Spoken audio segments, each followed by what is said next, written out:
Hello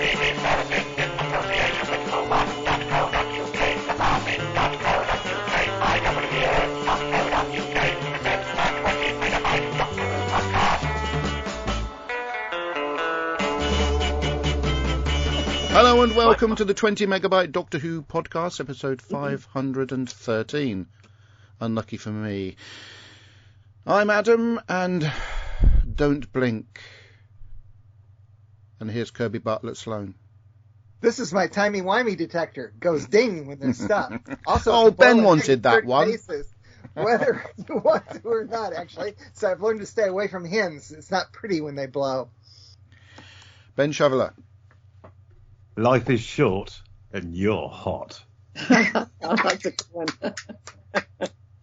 What? I watched the episode. Oh, I see. That was First of all, confusing. There's more to come on that. I'll tell you in a minute after you've introduced everyone. Okay.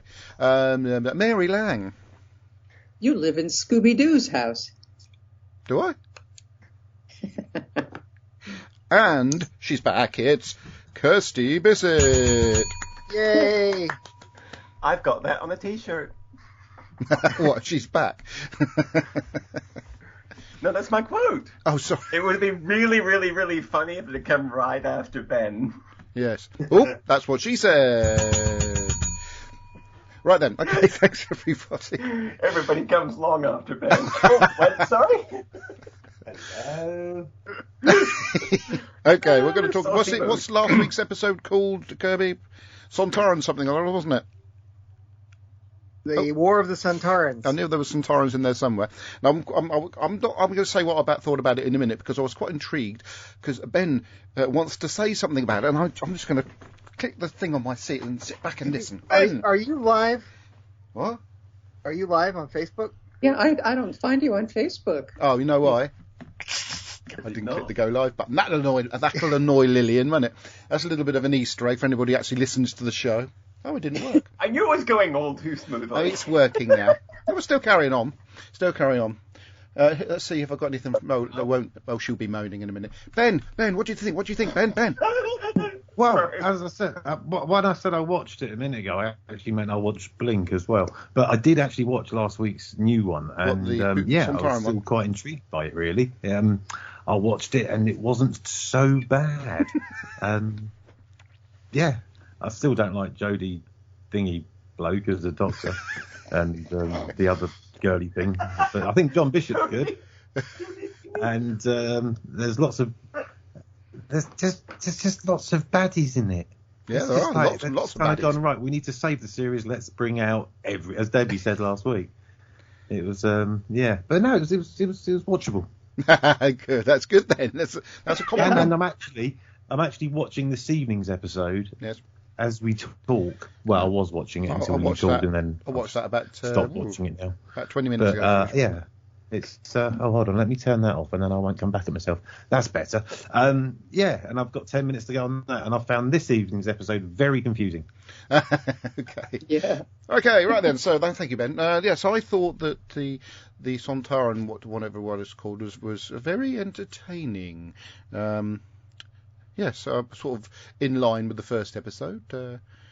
Yes, obviously it has to be. I think the confusion side of the thing I think is acceptable, because time's been sort of smashed into smithereens. So that side of things is quite good. It's very pretty, very cinematographic, and sort of akin to certain Marvel productions that have been out recently.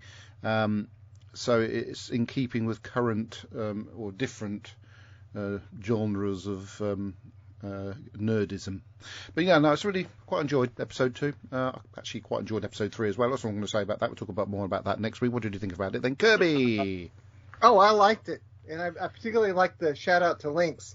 Yeah, I forgot about that. Very good. Yeah. Have we talked about episode 1 yet? Is that the ad for the body spray?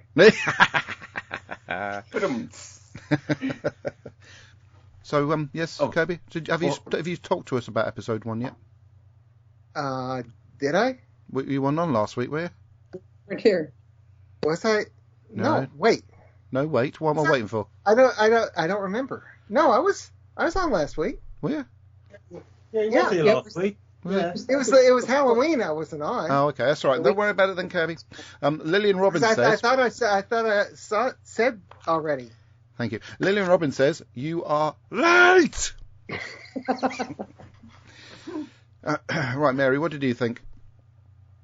Well, it's really hard to just let go and enjoy this because I hold on to some skepticism. I keep waiting for it to devolve into, some of the mess that we've seen previous to this. So it's hard for me to be I love it or anything. And I've noticed that Dan that's the new guy's name, right? Yes, Dan? That's right. Yes. That he's become the replacement for Graham. He has, yes. Which is the clumsy, well-intentioned, but he's our comic relief. Yes. I guess they thought they still needed that. Mm. And I'm still having a hard time relating to Yaz. I don't know what it is about her, but it's just terminal. Yaz is her. a terminally not interesting character, I'm afraid. Yeah.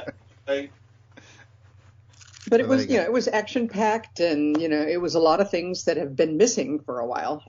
Except of course Jodie, she's always waving that sonic screwdriver around, and I wish she would just put it in her pocket and be a doctor. They can't because they've got to sell them at Christmas. They have.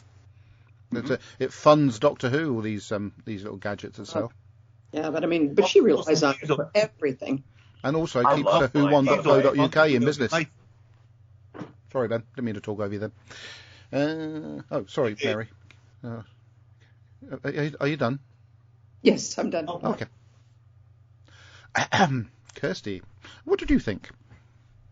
I kind of like the Sontarany bits. But both the wife and I are a little bit kind of keep getting jolted by this other storyline that's going on with these weird people. And like why we're supposed to care about the guy from the space station, and a reminder of the guy who's back in time. Also back named in time. Well, and he's like in Victorian London or whatever. The guy at the beginning of the first episode who just showed up in the hallway of this one. We're talking about episode 2, aren't weird. We? What? We're talking about episode 2, not episode 3. Just like to point that out.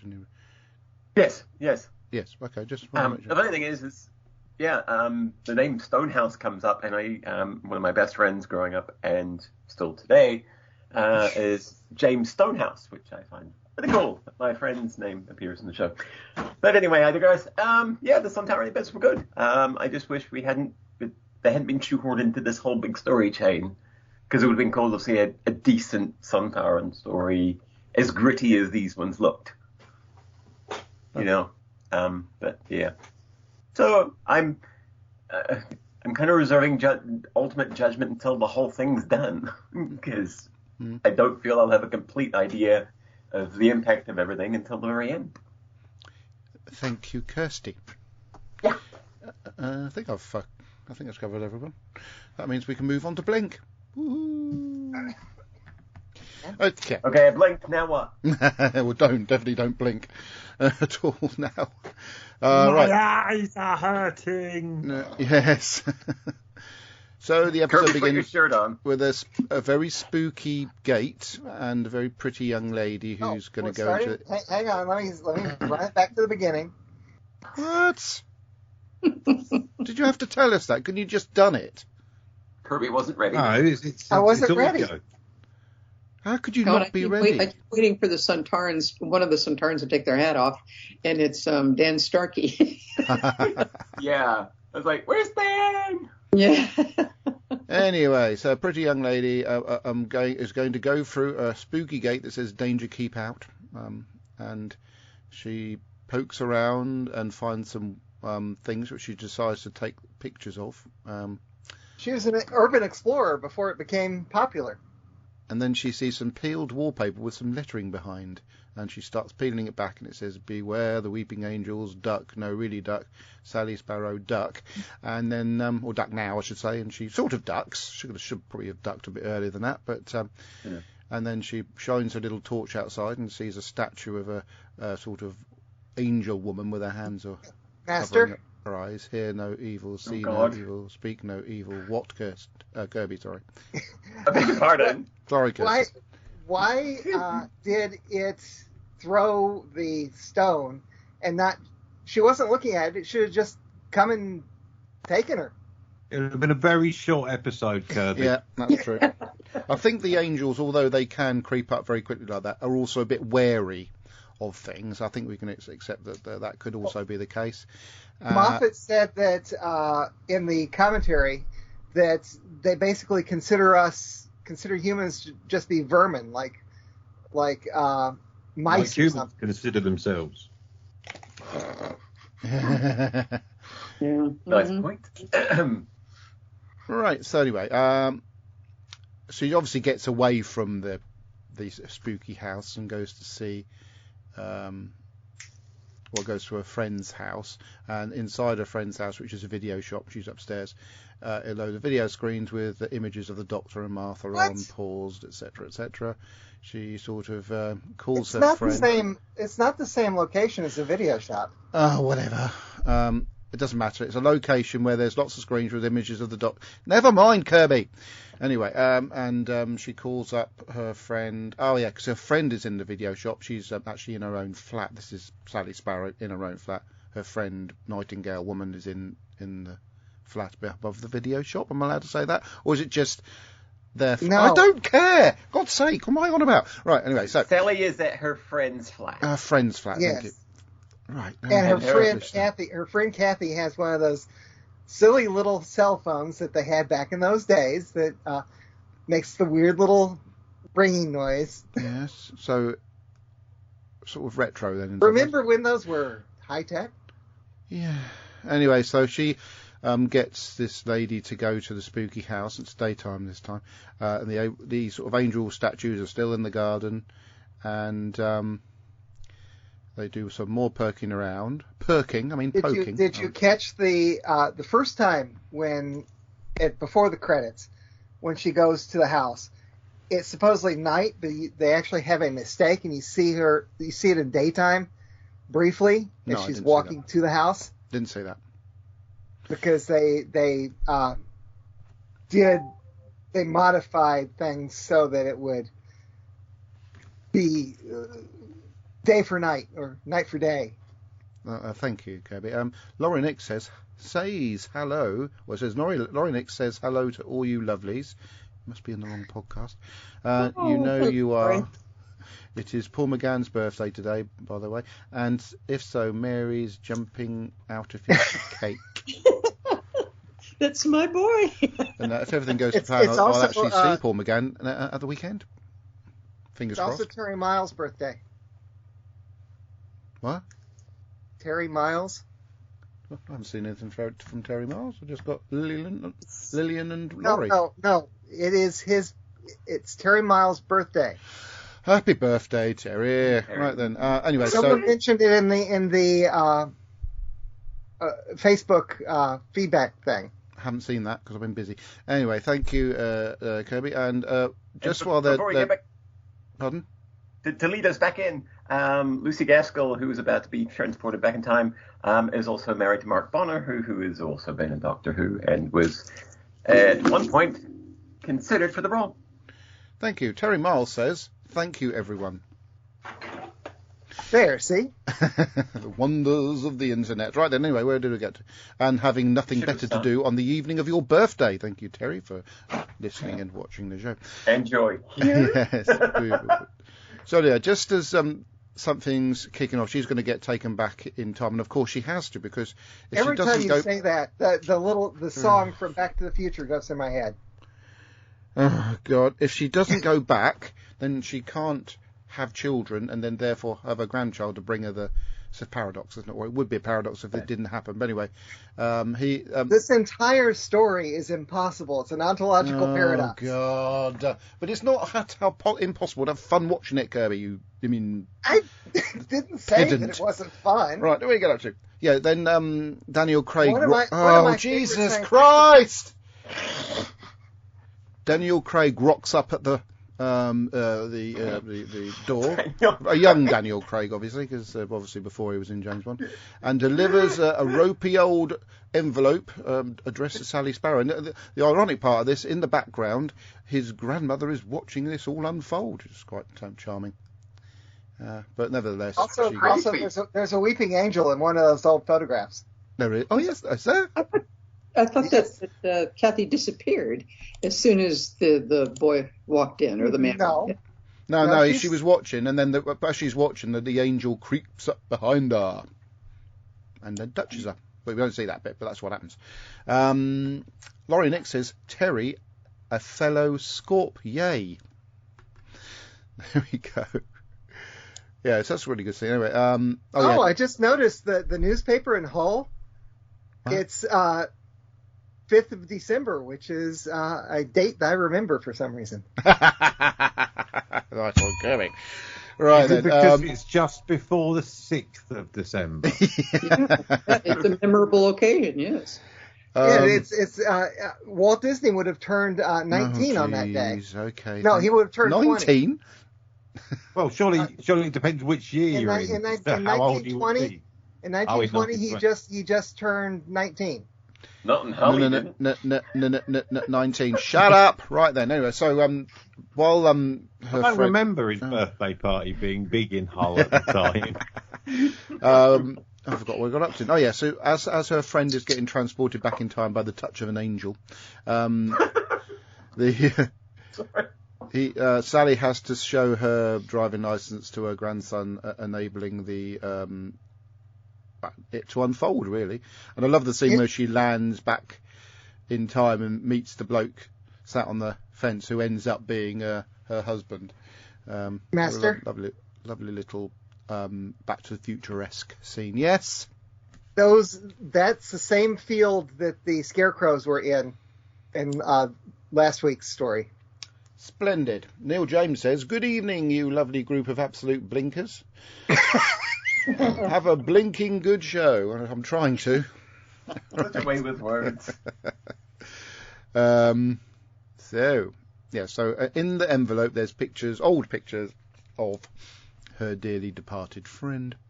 And you realize that if there is a weeping angel, there's the picture of the weeping angel in one of those. It means that it's an image. It becomes an angel. Yeah. I was referring to that on a very recent episode of current Doctor Who, as we were watching it. Anyway, so Sally Sparrow walks up into the attic. Now, in the attic are several of these angels. Now, I thought if the angels looked at each other, they remain quantum locked. So surely she's quite safe under this particular scene. Yes? No? They're not always looking at each other. Well, and they can't look at each other at all. Well, if they're in the room together, they're surely going to be able to see each other, aren't they? But if they look at each other. Okay. I've met one of these angels, by the way. A very lovely lady called Sarah Madison, I think she was called. Sarah Louise Madison. Very pretty. It's a shame she had all this angel garb on her. Anyway, one of the angels is holding a key. Now you can guess what. How did it get it? And why? If it had the key, why didn't it go to the car park and get the TARDIS? No opposable thumb. Because, Kirby, it was a key to the DeLorean. You're getting a bit confused. Anyway, so as she goes down and gets the key, one of the angels moves her face up from behind her hands. But surely, because Sally Sparrow is on her knees at an angel, that angel can see the other angel, and therefore they remain quantum locked, so she's not in danger.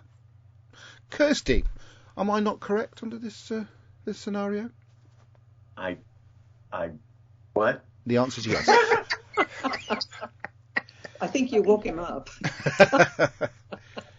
Well, I know I'm right, so I'm gonna just carry on. Where do we get up to? No. It is like there are times, especially at the end too, and we'll discuss it when we get to it. But they're looking at each other as they're standing in front of an angel, and then they blink, and it's just like at that point that angel could leg it. Yeah. So anyway, she takes this key, quite safe, lots of angels together, and disappears, basically. And there's actually sort of spooky images of angels peering out windows, which is really cool. And Then we see a little scene. Of course, she reads a letter, and that's when she finds out that what's her name married the bloke sat on the fence and had loads of kids, etc., etc. And then she goes to a graveyard and speaks to her grave while being watched by various statues. This was, I remember being particularly, because it was quite a spooky episode when you first watched it. So, in the aftermath of it, anybody who saw a statue around was thinking, oh, could be a weeping angel. And in a graveyard in Chale on the Isle of Wight, there's there's a memorial with an angel on it that looks almost exactly like one of these angels. It's quite incredible. You do realise that this is a TV programme, Adam? No, it's not. It's Doctor Who. And so therefore, the one in the graveyard is very unlikely to actually be a weeping angel. Thank you, Ben. Because if it is, then we're all a bit, because the Doctor's not actually real either to come and save us. So... Well, anyway, Sally Sparrow goes back. Sorry to ruin your Christmases. Thank you. Sally Sparrow goes to the shop where the DVD shop where Thingamajig's brother resides, and she sees the Doctor on the video talking what looks a little bit like gobbledygook. Hang on, I have a trapped win scenario. And because she wants to deliver a message to this bloke that his sister loves her. That was her message to him. And they have a convo. I'm just moving forward a little bit, and he explains and she has a conversation with the Doctor, at least a couple of sentences. Yes, that was quite good, wasn't it? And it's interesting that the same two sentences are part of two different conversations. That's correct, Kirby. Thank you for that. Anyway, so she goes to the police station to report some of the stuff that's been going on. I love that she decides to go to the police station because she overhears that the other bloke who is apparently the owner of the DVD store is watching something where they say, and he says, "Silly person, go to the police." Yeah, like he's watching a murder mystery or something. Like, yeah. He says, "Why does nobody ever go to the police? Why does no one ever go to the police?" Yeah. And she looks out the window and sees weeping angels sort of perched on a pillar and sort of like a ledge and a church. And then she looks again and they're gone. And she looks around, there's angels everywhere. And then she has a meeting with this rather smarmy police officer, who actually, even though this is set in modern times, he did sort of remind him a little bit of a typical officer from the 70s in British the Sweeney. Bobby. No, a sort of Sweeney style detective, from the Sweeney. Anyway, so he leads her rather weirdly into a car park where the TARDIS is, looking a bit dusty. And what are you doing in a car park? Parking cars. What else does one do in a car park? And then suddenly, after they have a conversation around the corner, angels appear, and there's loads of them, so surely they can see each other, and therefore they're quantum locked. Just saying. There's only 4. And one of them is trying to get into the TARDIS and can't because Sally has the key. And then he gets zapped. They are all looking in different directions. None of them is looking at... No, I'm not having that, Kirby. They've all got eyes. They have a field of vision. Not having it. Anyway, so... He, the police officer chap, sort of wakes up in 1969 and meets Martha and the Doctor. And the Doctor has a machine, doesn't he, Ben? And the machine has a thing that goes in it. Master? Yeah. Adam's been planning that the entire episode. Last episode, he's been planning that since series 1. Oh, you can talk now. I'm just going to watch the... oh, dear. He's been planning that since the classics. The results to Strictly are just on the screen now. Master? No one cares, not even the professionals. Yes, Master? Yes, I'm listening, yes. Martha refers to seeing the moon landing 4 times, which means they also must have destroyed many, many silents. Yes. Oh, yeah, very good. Right then. Tim Drury.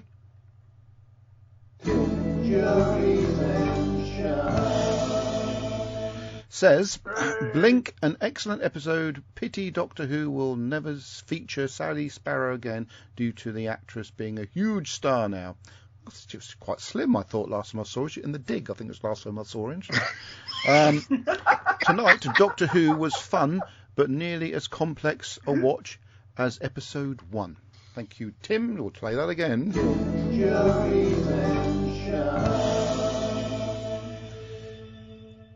Right, anyway. So, Master? Nearly back to the episode, yes? You're on fine form today. You're on fine form.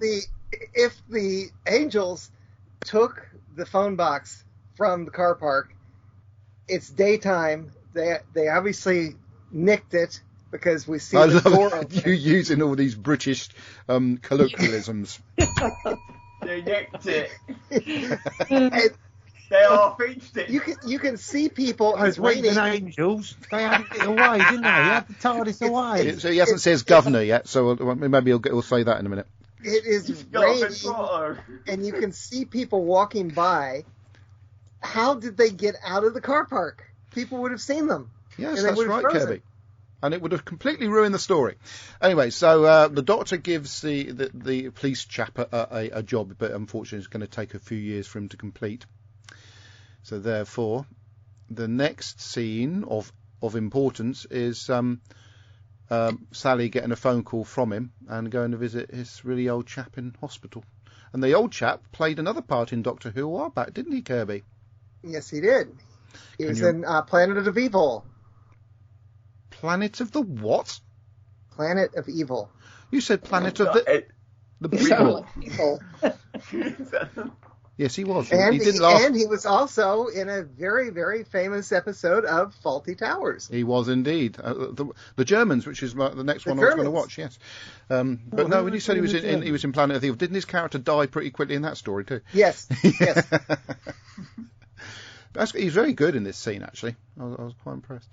Now, did you know that because of Louis Mahoney's, that's the older actor, yes, his accent is so strong that the guy who played the younger policeman went back and redubbed his lines to give an accent closer to Louis Mahoney's. Oh, cool. That's very good continuity, isn't it, Kirby? No, yes. Well, I thought it was. Right then, so anyway, there's a very lovely scene between Sally Sparrow and the dying policeman. And he's awfully lively and talkative for dying. Oh, well, don't be so horrible. He says that he married a woman named Sally, and if Kathy went back in time, her daughter would be about the right age. True. To marry, so it's possible. And the photograph he shows, he's marrying, a white woman. So that could have been Kathy's daughter. Yeah. I'll bet that's it. Indeed. Yeah. Wow. Wibbly wobbly timey wimey. Right. So anyway, it's a very Mary deserves a ding. Oh. There you go. God. Anyway, so Sally goes to grab the chap who's the brother of what's her name, Nightingale bloke, and they decide to go back to the house for some reason to do this sort of thing with the computer. So because he's got the transcript of what the Doctor says during this video. And then this really cool conversation is struck up where Sally actually does talk to the Doctor on the video, but of course the bloke is writing it down, and of course the clever part of course the Doctor has to get these words because he's reading them off the auto cue, but it does make the conversation. Well, it's one of the most fascinating conversations in the history of Doctor Who myself. Yeah. It's very, very Back to the Future and very what I love about time travel thingies, and very wibbly wobbly timey wimey. Absolutely. Yeah. Anyway, so and of course that bit at the beginning of the story was where don't blink, blink and you're dead, etc., etc. Very, very good. Lucky that the Doctor didn't do it like that, or there might have been a few more deaths. Yeah.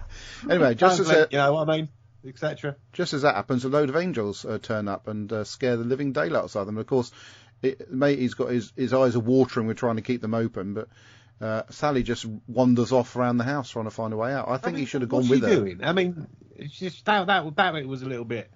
Sally. He's asking for your help. Yeah. You know what the situation off together. Is. Don't. And if you find an open door, you're then going to have to go back to him anyway. So you might as well go back to him. Let his eyes not bleed to death. Yes. Well, and right behind Sally is a full-length mirror. Why didn't she grab it and smash the angel over the head with it? Yes, I know. It's a good idea. There's also quite a few windows where she was in one of the rooms. So why not put one of them through? Yes, absolutely. And Alan T. Butcher says... For the Americans, that means break it. Alan T. Butcher said old Billy was in Frontier in Space too. Billy Kirkbride was in Frontier in Space? It's all coming out in this episode. That was many years ago, before I started working down pit. He would have been in Britain in those days too. That's astounding. And Lillian Robbins says... down pit. Lillian Robbins says, does that mean Kirby made a mistake? Kirby, that happens. It's below the belt, Lillian. Let me do a quick search here. You actually do something quick. My God, this is going to be such a rivet. I can't wait for this. All right. What? Yes, he was in Frontier in Space, but he was also in Planet of Evil. So there. Marvellous, isn't it? Right, anyway, so eventually they sort of get out of this situation because the TARDIS is down in the cellar. The TARDIS is down in the cellar. The TARDIS is down. Anyway, surrounded by angels, and of course they've got to try and get into the TARDIS because the Doctor says so. And fortunately, Sally has the key. It's a very good scene, very gripping scene. But again, I suppose they're not looking at the angels, but they're sort of going to be looking at each other in a minute, like they have been throughout the whole blimmin' episode. Sally and the bloke chap get into the TARDIS, and the TARDIS it has this disc, this DVD, which has been Time Lordized, which she puts into the TARDIS console after seeing a little image of the Doctor saying stuff, and the TARDIS dematerializes and goes. In the nature of electronic devices and the recording of media, DVDs are not really in. They're not in history for that long, and yet the Doctor... No, I was about to say the same thing, Kirby. You're quite right. It's an absolute fluke that the TARDIS happens to have a DVD player. Yeah, it does make me wonder. He may have had a DVD in his pocket. He has lots of stuff in his pocket. So he might have been able to do something to the DVD using his ding gadget thingy. So I don't think it's total... He wasn't putting it in like an 8-track player, was he? I don't know, but he may have had... Or a reel-to-reel machine. Yeah, but I'm certain that in the packet that Sally gives the Doctor at the end of the episode, which causes the ontological paradox in the first place, happens to have a DVD in it. And a picture of an angel, which, of course, a picture of an angel is an image of an angel, which becomes an angel. I thought about that, too, and I saw, oh, my gosh, a picture of an angel. Yes. Well, anyway. That's my concern with Sally Sparrow and why everybody should hate her. Because she created this entire situation. Yeah, and she's not really that bothered that her friend is essentially dead, even though she does go and visit the graveyard. Anyway, what happens is the TARDIS dematerializes around them and dumps them inside this circle of frozen angels, which is, again, very good, cool and cool scene. And then 1 year later, they're back at the video shop, and Sally sort of seems to be in a relationship with this chap now, because and she's still a bit grumpy. There's lots of pictures of angels, which, of course, an image of an angel becomes an angel. She can't move on. Well, also angels now kill people instead of they break people's necks instead of saying not yet they don't. Not yet they don't, Kirby. Anyway, so. And then she sees the Doctor and Martha coming out of I think it was a taxi, carrying bows and arrows, and they're on a mission. And she stops the Doctor. He's a bit of a hurry. Bows and arrows? What? You said bones and arrows. I said bows and arrows. And she gives the Doctor a package containing the transcript for the video and some other bits and bobs. And she's a bit happier after that. And then we see another sort of recap of him saying "Don't blink," and lots of shots of various statues all around, etc., etc. Right. So blink. Sorry, I got a bit of chest. Okay, right. I was watching this thing because I've heard other people say it's not as good as people make it out to be. Well, I think people that weren't Doctor Who fans enjoyed it at the time, and Doctor Who fans enjoyed it at the time. Yes, there are bits in it that you can say, well, that doesn't fit with what you're telling us about what the angels can or can't do. What they've managed to achieve with this particular story, forget all about that malarkey, is a very gripping and fun story, which hooked lots of people into watching Doctor Who. And actually, before things changed into Matt Smith or whatever, and Doctor Who was being talked about by lots and lots of people, the story people would say, this is why Doctor Who is good, is this one. Mainly, apart from Rose. And which is interesting, because it has it is the Dr. Light story. It is a Dr. story. But yes, it's so all I can say is people to access it's a general kind of introduction to the Doctor being a time traveller stuck out of time for the moment. Yeah. So it's a nice vehicle. It is. Yes, it is. But it's still bloody good. Having been made quite a long time ago, to where we are now. So I was watching it, trying to find it not being very good, and because, like I say, people said it's not as good as people say, but it is. It's brilliant. I actually love this story, and yeah, I think if I was going to show somebody who's what do you watch Doctor Who for, watch this story because this is great. This is Doctor Who, and yes, there's not much of him in it, but I think his essence is in it. His influence is in it. And, of course, Kerry Mulligan was blooming nice looking. She still is, but she was blooming nice looking. It was a pretty lady to watch throughout the whole episode. And that's not me being sexist at all. Very, very good stuff. Ben, what did you think of Blink? Well, after watching the episode 2 of the current series on Monday evening, due to the fact it was an international break and there was no Premier League football or anything else on this week, I managed to have an entire week of watching Doctor Who. So I watched. Oh, that would have been fun. I watched Blink, and then I watched Utopia, and then I watched the end of Series 3, and then I watched the Christmas special with our Kylie in it. And so I've actually watched the episodes we're going to be talking about for about, the amount of time you've got off over the next couple of weeks. We're going to be going, and I'll probably watch them up until March. So, yes. But Blink was, as you said, it was lauded at the time for being really good, and although there are bits in it which just don't make sense, and if you put all that aside, as you said, it is a really good watch. It's a really good episode. The story is, apart from the plot holes, really good. As you've said many times, Sally Sparrow ain't half a nice bit to look at. Bit of crumpet to look at, Shelley, is she? Oh, nice bit of crumpet. I never said that. That's how people take it. In the sexist 1970s Bernard Manning tone. Lovely bit of crap. Lovely bit of skirt. Oh yeah, that's how you take it. Oh no, that's Les Dawson. Oh, love, come over. Oh, look at that ass. Anyway, back to Doctor Who. That was all Doctor Who. Was it? that was the deleted scene. There's no one else seen it. Yeah, John Pertwee is at his best. Yeah, bizarrely in his Wurzel Gummidge costume, which was really strange. But anyway, really good episode. Really enjoyed it. One of the best of the series, definitely. And despite the fact that the Doctor was barely in it when it wasn't, as you said, he made his presence felt. And that's what Father Christmas does, doesn't he, Ben? He makes his presence felt. Oh, hold on. Right, yes, I get it. That was a joke. Unusual. I was actually able to say the incredibly funny joke, which never happens on this show. Sorry, delayed reaction laughs. That's fine. It's the internet. I can live with delayed reactions. Did enjoy it. Very good. And I'd give it a solid 19 TARDISes out of 22. Right. Alan T. Butcher says Billy Kirkbride is not old. And apparently he was in Doctor Who in the 1970s, so he must be older than he looks. Brandon Moore said, sorry I'm late. Got zapped back in time to Hull. Kirby, what did you think? It's overrated.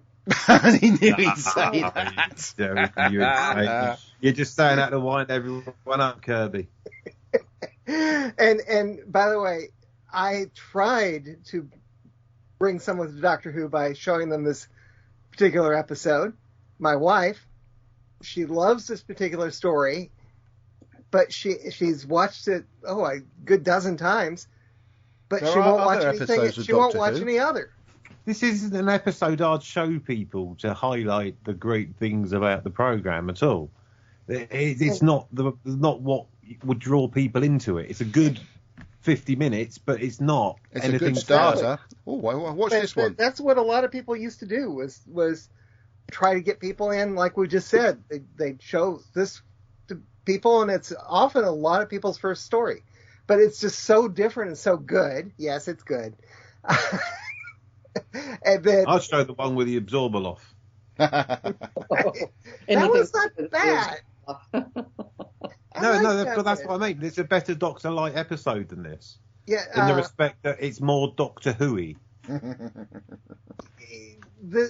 If I were to show someone a story from this era, which is really good, it would be the one from last week. It'd be the Family Blood. Yeah.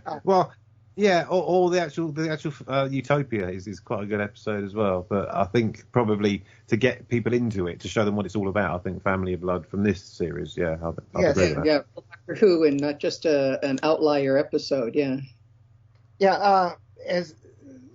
This one, when I first saw this one, it was great. It was one of the best Doctor Who stories I'd ever seen. And I thought that for a long, long time. But as I keep rewatching it, I realize that it's Stephen Moffat. and the ontological paradox, I didn't notice at first that I should have. And we were disappointed you didn't.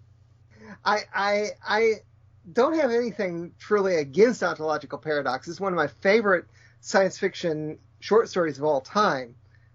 Is entirely an ontological paradox where the main character is the only character in it, really. And they, as Robert pointed out once, they made a movie out of that, which was pretty good. The story is a Robert Heinlein story called All You Zombies. It's okay. It's overrated. Okay. You may proceed. Kirsty. What did you think? Well, first of all, it's like, I don't like Sally Sparrow because she creates this whole thing, including giving the photo of the angel to the Doctor that then strands the Doctor back in time. Ridiculous. Yes. But he loves Sally Sparrow, but it's like, from the moment maybe she didn't realise the image of an angel becomes an angel. Well, the idea doesn't come along until later, so right now we can't really pick on it. Indeed. But, no, it's... it's the best of Stephen Moffat. Before he got control of the show and all that kind of palaver. But, no, it is a really good story, and it's more than just a good story, too. I mean, because there's really some clever dialogue stuff, the whole working with the DVD extras and everything, that's really clever. But there's something about the look and feel of the entire episode. There's a lot of one-on-one interactions with people. You don't get a lot of crowd scenes. There's Sally and the policeman at the front desk, and then there's her and the guy in the parking garage. So it's just a lot of just two-handers, and it really kind of keeps it in a close and intimate feel. And some of the visuals, especially during the rain and the hospital floor and stuff, it really becomes more than just the story. I was about to say. Yes. It becomes more than just the story, where it just becomes this. It is a really good thing to show somebody, to get them into watching, other things in Doctor Who, where they get exposed to more of the Doctor than you get in here. But he's, 10th Doctor enough in this in various ways, both serious and jokey, where people get an idea of the character of the guy that they might see. So yeah, I think it really is a good way in because it is just a really nicely produced piece of television. It really does look gorgeous, and you can sit there with the lights off and just kind of, embed yourself in this episode, and it really is quite fun. I watched it with the lights on. It was still quite good. Oh yeah. But it's one of those things. It's like you can almost wrap yourself in it. Like it's its own little adventure. You don't need to know too much about anything. You just put that on, and there's those very clever moments. But yeah, don't dwell on some of them because they're a little paper thin. But who's counting, right? It's Doctor Who. Indeed. It's a science fiction fantasy TV show. Yeah, and last time right, I looked, Kirby? it was. Right. Yes. Right. Yeah. And by the way, that one subject that we keep saying again and again today about the image of an angel becomes an angel, Yeah. I just noticed it about 25 minutes into this evening's. Right. Okay. Right. Yes, I have. I nearly actually got my thing on the engage jingle button. But surprise, surprise, for the first time ever on the 20 megabyte Doctor Who podcast, it got interrupted by Kirby.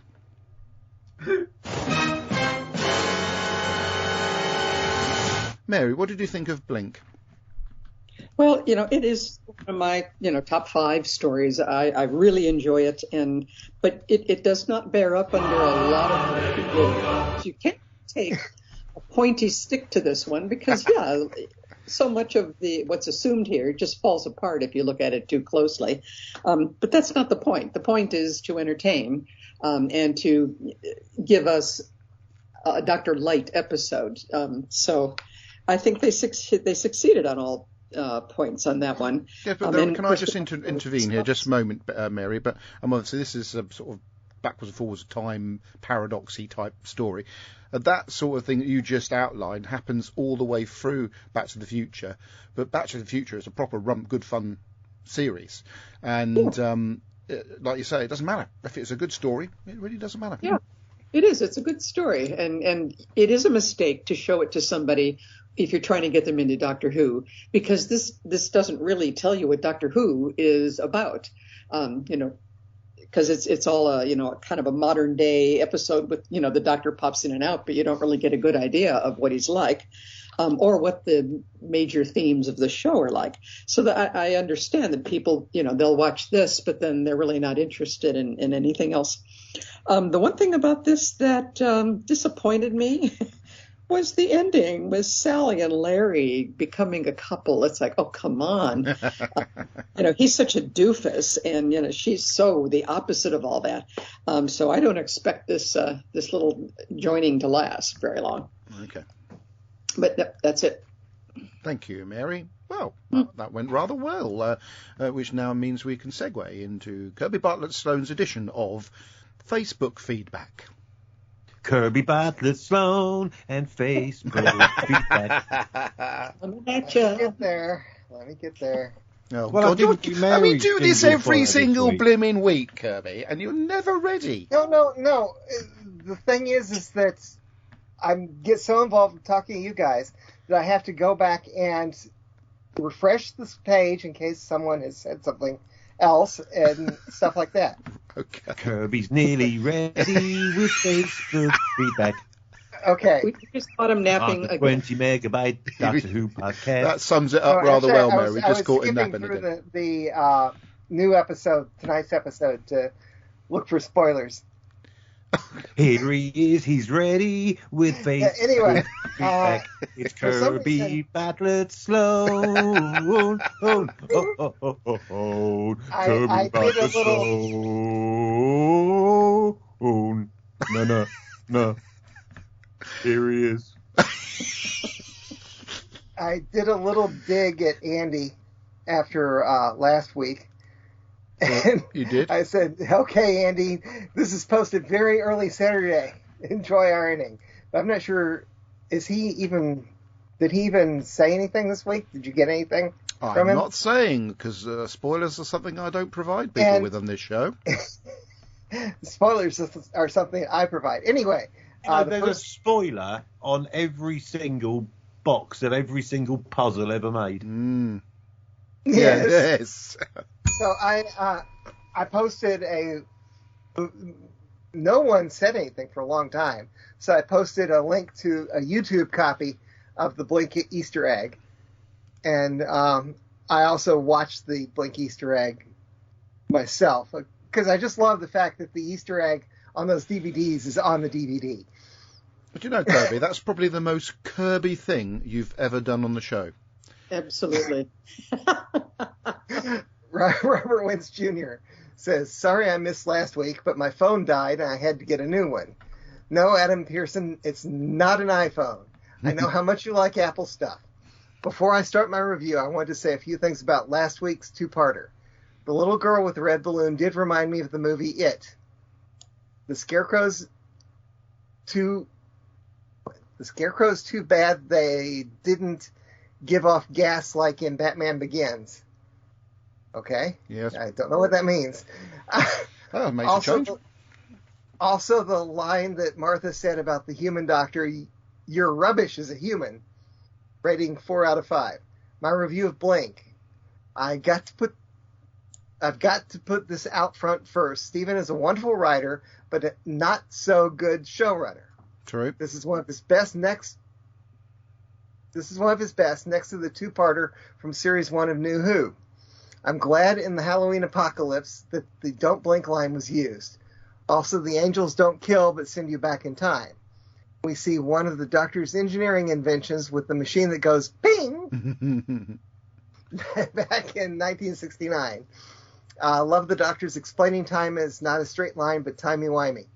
Sally Sparrow was great in the whole one-way talk through the special features on VHS tapes. I got him on that one.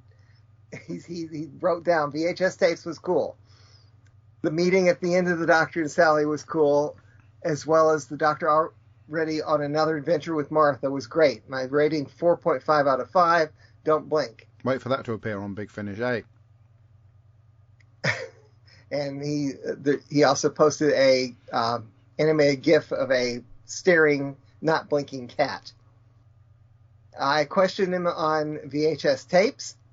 He said, sorry, I meant DVDs. I did the review at 6 in the morning. One of Reese's old excuses. I love it. Yes. Okay.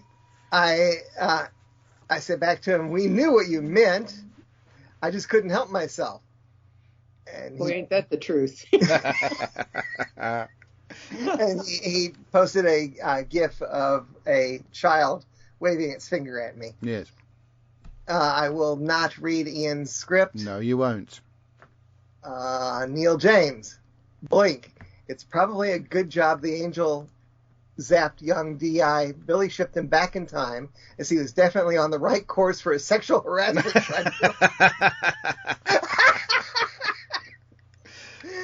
Other than that, this is a great episode. That's a good one. All right, Neil. There you go. I find Sally, Kathy, and Larry to be all very likable characters, and a big thumbs up to the creepy house. The message behind the wallpaper is awesome, and even the unlikely romance gets a pass from me.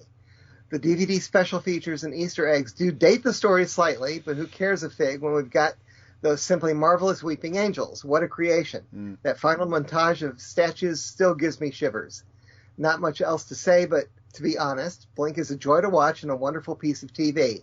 But part of me is still a little sad we didn't get any more of Sparrow and Nightingale. Yeah. 5 stars out of 5. Mr. M. Also, it can boil an egg at 30 paces, whether you want it to or not, actually. So I've learned to stay away from hens. It's not pretty when they blow. I think I said that about, an hour ago? Oh, well, that's not really surprising. You probably nicked it off Brandon. This post has been up for 2 hours. Carry on. No, I can show you my email with all of my quotes. I sent an email to myself with my quotes. And it's timestamped. Only you. Well, I've got to have like 6 of them ready. Oh, God. Blink by Stephen Moffat. This is great. At time of first broadcast, this episode scared the ass out of me. We had a small statue at the end of our garden, and in the middle of the night, my cruel, cruel mother dragged it inside. Oh, I love your mum. Great mother. I got a story similar to that I'll tell you when I'm done with this. Oh, God. All this did was cement my love and fear for this story. The episode is beautifully directed with great music by Murray Gold. Carey Mulligan is hot. Yeah, I'll go along with that. Sally Sparrow is the best character to appear in New Who. New Who. She guides us through the story brilliantly, and it is such a shame we didn't see her again, though we saw a lot more of her in Shame, if you know what I mean. Oh, we did. Oh, I'll have to look that one up. I'll have to look that one up. Yeah. Could you go any deeper on that one? That was quite deep. Could you go any deeper? She didn't play that. There is so much I love about this episode. I love the Scooby-Doo house. I love the message in the wallpaper. I love Beware the Weeping Angel and Duck. Didn't see any ducks myself, though. I love Sparrow and Nightingale. Actually, he does a Mr. M there. He loves Sparrow and Nightingale. Ooh, don't do... He's only done that for your benefit. He did it deliberately. I love It's Happy for Deep People. What? I love It's Happy for Deep People. Where's that? I don't know. Carry on. I love the Easter egg conversations. I love Billy Shipton. It's the Same Rain. Timey-wimey. 4 Things and a Lizard. You only have 17 DVDs. The doctor's message at the end. The angels have the phone box. Look to your left, and it's just a fantastic script. A great big ball of wibbly-wobbly, timey-wimey stuff. Yeah. The Weeping Angels are Moffat's greatest creation. They are. And this is their greatest outing. Yes. The look of them is up there with the greatest monster designs ever. This story is, of course, a 10 out of 10 as my 3rd favorite story of New Who. New Who! Behind 2 other Moffat entries, both of which are still to come. Chan next time, though. Yes. We're not doing that. We're not doing Utopia next. So he's got that wrong. This reminds me. Not that you would say. No, you wouldn't. No. Not that you'd mention it. That somebody's wrong. You just let that slide by and gently remind our audience that we're actually doing something else. Yeah. Rather than saying that somebody was wrong, right? Yeah. That'd be you. Okay, just anyway, shortly after the 11th Doctor had started, I was in my job at the time. I was getting all of my coworkers to watch Doctor Who, and for their sins. Yes, human resources. Did you not like your workmates? And I got at least 3 of them to start watching. One of whom is a member of this 20 Megabyte Doctor Who podcast Facebook group, which you can join. Yeah. He's still there. He occasionally clicks like on stuff. Does he? Anyway, one of my other coworkers. That's good enough, Kirby. What? That's good enough. People who click like. That's fine. Yeah, I like it. One of my other coworkers. Oh, that particular coworker. You will let him do from the basement. That particular coworker gave me my first sonic screwdriver. Anyway, one of my other coworkers said, "Oh, I got you something. You might like this. Come out to the parking garage and you can take this home." And he had a little garden statue of an angel. It's about a foot tall. And I thought, "Oh, this is great." So I took it home. I put it in my trunk. Sorry to bore you. No, you was burping, not snoring. I called my youngest daughter out to the car, opened the trunk. She saw it and screamed. Good. Great parenting skills. Yeah. Fantastic. Right, no, thank you. That was a long way for a ding, though. Well, That's not love, mate. We could have started with the co-worker with the statue. Is all I'm saying. Yeah. When you've been married as long as I have, you wait a lot longer than that for a ding. Ooh. Your stories are longer than Kirby's as well. For whoever is reading other feedback, that Robert has left a feedback in Messenger. It's funny you should say whoever is that's reading other feedback, because it's you for reading that particular bit of feedback, Kirby. Oh, so I need to. I love the way you advertised your services for that particular venture. Okay, I need to get coming up. More feedback read by Kirby. I need to shift over from where I was conversing I should have with seen the this person coming, shouldn't I? Who gave me tonight's episode. So this is where we're supposed to book commercials. Yeah. Okay. Are you there? Are you? Okay, was that who1.co.uk? I was just queuing up my lift music. Robert says, okay, a little bit about the Sultanas from last week. I think he means Suntarans. Not bad, though. Chibs still has what he wrote. Not bad, though. Chibs still has Jodie acting in ways that doesn't suit her. The fast dialogue, smarmy crap, grr. Some nice special effects again, like the Suntaran ships. I'm liking it better than the 2 previous series, so that's a bonus. Now, on to Blink. Probably one of Stephen Moffat's best Doctor Who scripts, and shows just how much better he was as a contributor rather than a showrunner. Here. It also does such a good job as a Doctor and Companion Light episode of making it seem as if the Doctor is in the episode for much longer than he is because of the DVD Easter egg played throughout. Of course, it's Moffat being Moffat before he was cliché Moffat, so it got quite clever with certain plot points and actions. The success of that led him to believe that all his further scripts had to follow suit, unfortunately. And Carey Mulligan. Sigh. Is that it? Thirsty boys, thirsty boys, thirsty. That's it. Oh, wow. I was quite punchy. I got a text from Debbie Melrose. We're talking about the Rhys Parton Book of Excuses. Debbie, for the first time in the history of the 20 Megabyte Doctor Who podcast, has come up with an excuse which isn't in any of Rhys's books. She can't come on because she's got COVID. So congratulations, that's Debbie, so and I new. hope this. Unfortunately, she did. She's advocating the use of this thing called a vaccine, because where she had COVID before and had long COVID, she's been affected by it for all that time. She's now got a dicky ticker, as we've referred to before. She's now thanking the fact that she's taken this vaccine because it's given her a much less effective dose of COVID than she had the first time round. So she's very grateful that she's double vaxxed. She got it off Isla, who also has COVID, and Tom came in the shop looking a bit bewildered, saying, "I think I'm fine because I've been around the world on my sailing episodes and stuff like that." He just thinks he's got a very good immune system. So good luck to the Melroses. Hope they feel better soon. I hope Tom doesn't catch it. Right, so that's why Debbie's not on the show this week. Right, so where should we move on to? I think we should do some more feedback. Debbie, that's what I was going to say, what Debbie said. Debbie says, and this is not to do with Blink, but about the episode which was on this evening, that was good. So there you go, that's what we're going to say from Debbie.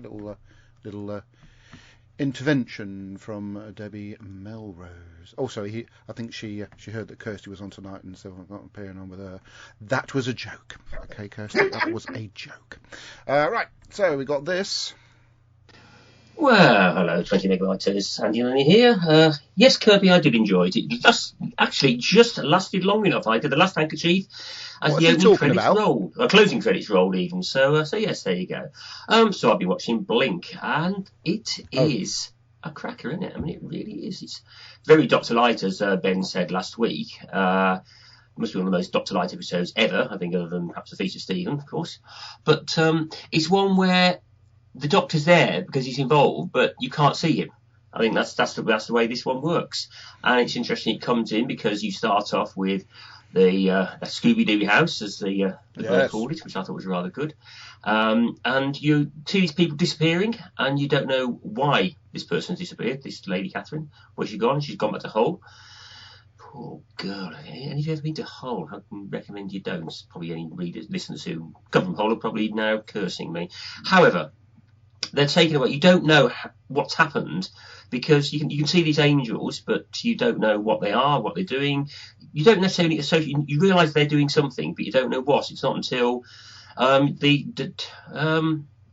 gets sent back, and then you realise, well, this is actually what's happening. And I think they really were menacing. I mean, Zach Stormageddon actually didn't want to watch this episode. He has seen the Weeping Angels, and he actually point blank refused to watch this. Went and sat in the kitchen with the iPad and watched Trevor Henderson instead, which is if you know Trevor Henderson, it's far darker and scarier. But hey, that's Stormageddon for you.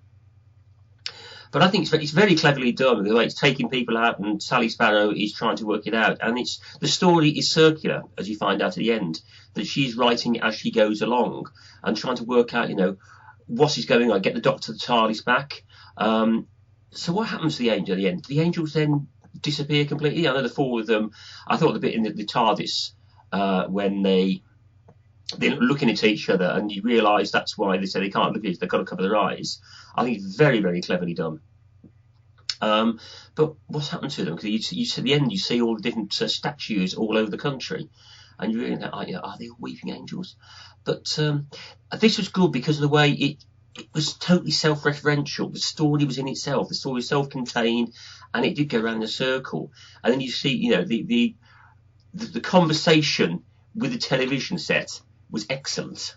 Because, he's saying the same thing, and then Sally starts to say those things, and he's got the brother taking the notes, and I can't remember his name, I should know that.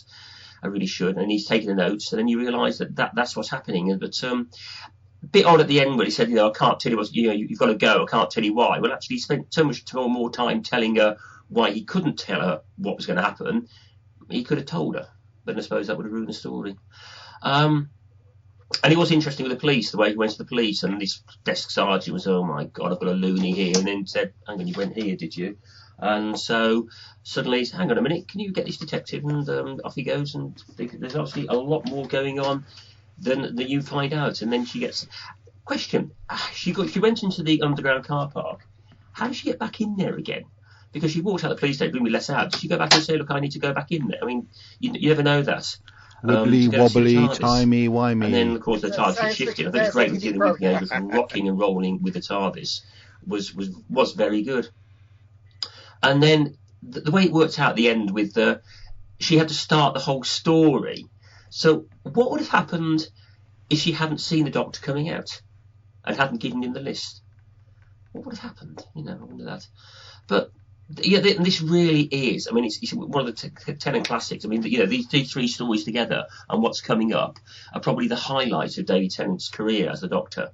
They're just so well written, these stories, and just so well acted, and just the concept behind them is just so good. And the Weeping Angels, must be one of the best villains from the new era. Absolutely. And so there you go. Oh, and Kirby, I'm assuming your pedantry blew into full effect when you saw the sign above the shop.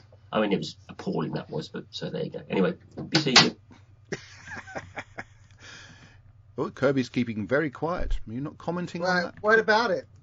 Oh, I'm just why did you say? There's two signs over the shop. I mean, there's the original sign when it was owned by the dude who says go to the police. The dude. And then there's the sign after it's Nightingale and Sparrow, or Sparrow and Nightingale. Okay, right. Well, we'll put it behind us, Kirby, and move on.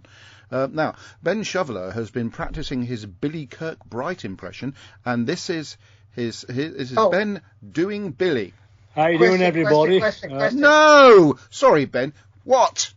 You could have waited until after Ben's... During the week that I was off, Billy said that he was going to try and say something, send in some feedback in an American accent. Well, Ben is now going to do Billy in a Billy accent. Here we go. Nice to be here. Well, I'm not there, but I'm sleeping right now, but I'm there in spirit, okay? Anyhow, I want to say something about Blink. I thought Blink was absolutely fantastic. One of Moffat's best, I thought.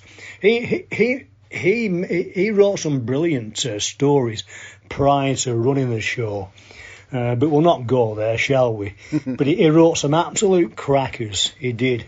And this particular story, Blink, I think is on on par with Human Nature and Family of Blood. I really do. Great plot, clever plots. You know, the use of time or going back in time as a weapon, and the angels feeding off the remaining years of what would have been for that person. Yeah, absolutely. And no, great stuff. I loved it. Creepy, eerie, scary, atmospheric, and I love the characterisation of Sally Sparrow. What a shame she never really got with Billy, okay? And with a name like Billy, he'd have to be a good chap, absolutely. Oh, what could have been. Wow. But no, it was a great story. I loved it. And yeah, 10 out of 10. Or how I assume Kirby might express himself about this story. It would go something like this. Master, I loved it. And then somebody cracks a funny, and then Kirby goes, That's my impression of Kirby. Thank you, Kirby. Have a great day, everybody. Speak soon. Oh, that was so good, Ben. I'd love to have heard Billy actually doing it out of his own mouth, but Ben, well done. Oh, were you able to sustain that accent? Wow. Oh, he's gone very quiet, hasn't he? Ben, I was just congratulating you. Yeah, I am fascinated by what I'm seeing in little bits and snatches of tonight's episode. Okay, well, stop looking. Concentrate. Jeez. Focus. We're looking at snatches. God. Right then. You dirty little boy. Mary? Yes. You've got something to read out, haven't you? Something from Terry Miles. Indeed. Which, by the way... Happy birthday to you. Happy birthday to you. All right, he writes, Stephen Moffat had intended to write a two-parter earlier in the series, but was too busy writing and producing Jekyll. Blink was the quickest piece of writing Moffat had ever done. Well, I mean, obviously, because he already wrote the story for a magazine, so... Yes. He says it went straight from the second draft with no notes to the script and tone meetings before going into production 10 days later. Doctor Who Monthly, number 474, said the fans rated Blink their number 2 favorite show. Sally Sparrow breaks into an abandoned house to take photos. There are weeping angels there. Somehow the Doctor and Martha, trapped in 1969, are able to give Sally information on how to help them. At least that's the way Linda saw it until after we had watched it, and I explained how he did it.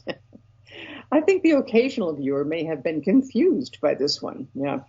No mention of sex in this week. Good, that means he's gone away, or has he? We enjoyed this story. It had horror and intrigue.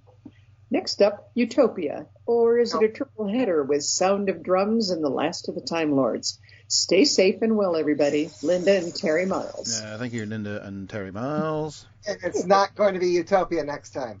Oh, God. Are you going to say that any more times this week? Sure. You want me to? No. God. Adam, this is Kirby Butler's Flow. Kirby Butler's Flow, Adam. Hello, 20 Megabyte Podcast. This is Ian Kirk. Hello, Ian. Hello, Mr. Kirk. Blink by Stephen Moffat. Twice voted second best ever story in Doctor Who magazine reader polls. In the later Weeping Angels story, the angels kill people instead of sending them into the past. Fans complain that the rules have changed. Yes, but this story opens with an angel trying to kill Sally Sparrow by throwing a stone at her head. Did the Doctor hang that wallpaper after writing the message? I don't suppose it matters. Kerry Mulligan, who played Sally, has now been in a lot of films, so Doctor Who can't afford her anymore. A very timey-wimey story, foreshadowing more of the same from Moffat. Very enjoyable. Even non-fans enjoy this one. I have trouble with my computer crashing when I watch the 20 megabyte live stream. Oh, I use an industrial style fanless computer. I tried putting a fan on my fanless computer, but it didn't help. It must be a memory problem. I must remember to restart it before the stream to clear the memory. Duck. Duck now. Oh, God. Bye for now. Oh, God. Master. Oh, God, Master. Yes. The commentary is Murray Gold and Stephen Moffat. Stephen Moffat, it was recorded way before Stephen Moffat changed the Angels. He explains that it's not trying to kill her with the rock. It's trying to knock her out to make it easier to send her back in time. And that it would be very dangerous to have an angel angels can come at you when you sleep. And that's where a lot of people who just disappear have been sent to the past by angels. Thank you. While they're sleeping. Thank you for pointing that out. I didn't know the angels could throw rocks. Well, she's not looking at it, so of course it can. It's not stone when they're not looking at it. Anyway. And that does remind me of something else. I didn't realize until I was reading more stuff today about this story that they used computer effects to freeze the angels to make them actually still in all of the story. Right. Because when the actresses are actually in them, they can't stay still. Right. They vibrate a little bit. So, and when you look at it now, you can see like edges on it where it's kind of frozen. Okay. Thank you for that, Kirby. It's being pedantic. Yes, that's right. I did realise that. That's my job. No, it isn't. No. Ben, you have something to read out. Oh, where's he gone? Is he still there? He is muted. Well, he's muted. Why has he muted himself? Hello, am I here? Muted. Oh, you are there. No, you're not. Did I put you to sound sleep? well. Why have you muted yourself again? No, he's not. You stop muting yourself. He's muted. He's still muted. Uh-huh. He's a very naughty Ben. I suppose at this point I should perhaps play some... Oh, was that the dog trying to come in? Ben? Hello. Yeah. I think he's got his mute button stuck. No, Star's And like he's probably talking right now. He's probably reading the whole thing. Yeah, well, I'll have to stop reading. He must be able to hear us. He only mutes himself. Sorry, what? Right, I might have to message Ben to say, you're muted. You might even actually realise. Actually, I've messaged Ben. I've got this phone thing here, which I shall send a message to Ben saying, is that your shed phone? Audio is muted. Where is he? Oh, that's not out. Facebook Messenger. That's it. Oh, what's she want now? Ow, just not my computer. What? What do you want? She won't be there for long. Ben Shovel. Oh, hang on. I'm here. I'm not new. Well, according to the little icon on the screen, it's got a little muted. Can anybody else see that? It's a little microphone with a cross through it. Yeah. Hello? Are you all muted now? Yeah, it says he's muted. You're muted, Ben. I'll restart the rubbish PC. Give me 5. Okay, this is like having Kirby on the show. Oh, now he's disappeared. So I can do some filling. Oh, yes, we were talking about, weren't we, earlier on, about this being the best Moffat story. Yes, he is muted still. I know, he's just said he's rebooting. He's doing your old trick. Oh, come on, Star. Come here. Star wants to come up for a love, don't you, Starry? Right, Star's coming up for a cuddle. She looks like a shuttlecock at the moment. She's got one of those cone things round her head. Yeah, I was going to say so. Oh, yes. Now, there was talk of this being the best Moffat story. I have to say, I love Blink, but I still think the best Moffat story is it Time of the Doctor, the big anniversary special? I just think that's a fantastic story. The anniversary special is his best story, yes, I agree. Just such a lot of fun and pandering to the fans in a big way. Yeah. And it's in 3D, and I'm unlikely to ever see it in 3D, which is the Blu-rays in 3D, because 3D tellies aren't exactly, and 3D Blu-ray players are not exactly easy to come by these days. So it's a bit of a shame that I'll never also, actually see it. Also, I can't see 3D either. So. You can't? No, I'm only partially sighted in one eye, so... Oh, that's a shame. So you haven't got the 3D version then either, or is it just automatically 3D when you buy the Blu-ray? I think both versions were on there. Star, you're looking scared. Hang on. Some of the new technology, I can actually see some stuff, like some of the stuff they use at the theme parks, where it's not the two different colored lenses and stuff. They're moving towards these other things. And I was looking online, actually, while we're filling in time, to see what happened to our narrator for the next segment. But they're working on technology, too, that basically you can see it with one eye and another eye tied behind your back, I'm assuming. So that'd be really, really great, because then I'd really enjoy the 3D stuff, because it's just like, I have no idea, because I remember some of the old movies, and it's the blue and green or the blue and red glasses or whatever, and the cheap piece of cardboard. Still couldn't see anything. I'm just like, well, what's with this? Then comics, nothing ever works. I can give it a go if you want to send it over to me. I think the last film I saw in 3D was Bolt. That was quite good. And the other film I seem to remember seeing, was Avatar, because that's up to recently. That was the only proper, real, genuine 3D film, or the film that's actually filmed in 3D. Other ones were digitized into 3D. But there's another film out recently. It's not that blooming new. The Eternals. I think, is that the one that's shot in 3D? Yeah, that's the new. The new Marvel film, Eternals. Yeah, that's a cracking movie. It's a proper epic, that is. We saw it last week, so get a chance to watch that. It's quite good. There's also a film. Oh, it's nothing. Some great filling here. There's also a film on Netflix starring The Rock. That's Dwayne Thingamajig Johnson, Dwayne The Rock Johnson, and are you going in or out? Move. God's sake, dog. And another chap that's in films plays Deadpool. Ryan Reynolds, that chap. That's really good. Oh, that's interesting. What? I just got in the mail yesterday the novelization of Human Nature. Yes, I know you said. Gene Riddler just posted a comment on my picture saying, Paul once told me one of the characters in this is based on me. That is Gene. He didn't say which, but I think it's the maid mother of mine. Ben is back, but it still says muted. She's been memorialized. Oh, he's back. Say something, Hello. Ben. He's back. Sorry, Hello. Kirby. For technical reasons, I had to get Ben to say something. Hello, Ben. Can you hear me now? Can hear you now, but Kirby was saying stuff about Gene Riddler and something. What's been going on? If anyone out there in podcast land wants to provide me with a brand new, lovely touchscreen PC, that'll be really appreciated, because this one's crap. Did you drop it?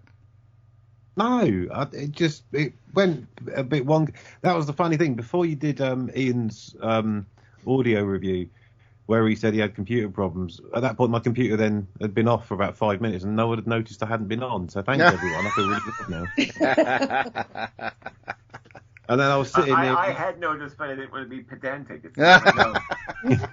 And then you threw to me to do mode. You threw to me to do the feedback, and I'm sitting here talking, going hello, and you're all going, "Oh, he's on mute." And my computer, it's not on mute. It wasn't. It was just, it had crashed and come back and not come back properly. So but you're back now. Anyway, but before we move on to what's his name? Not Billy. Not the other chap. We're not doing Billy. Okay, we're not doing Billy. No, we're doing Alan T. Butcher's feedback. But Kirby was saying stuff, so carry on, Kirby. Sorry. No, I'm done. Oh yeah. I was done with that. What? I was just pointing out that Gene Riddler says that Mother of Mine was based on her, apparently. Oh, okay. That's still quite an interesting fact. Yes. Right, go on then, Ben. Sorry about knocking the microphone. You don't want me to do it.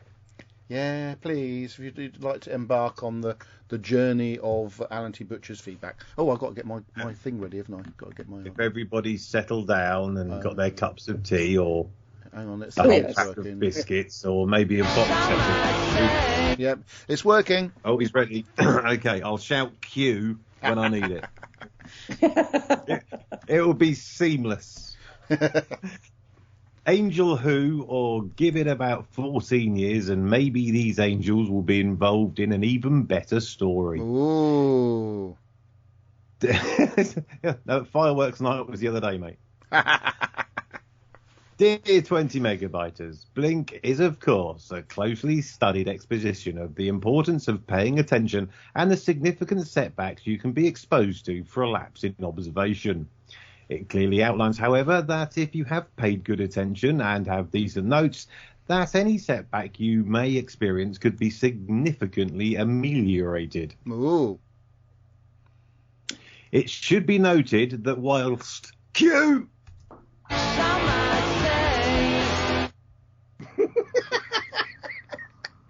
It doesn't get better despite practice, does it? That's the thing. I just drifted. You think you'll get better week on week, but it regressed. It's like Aaron Wan-Bissaka at Man United. He's regressed.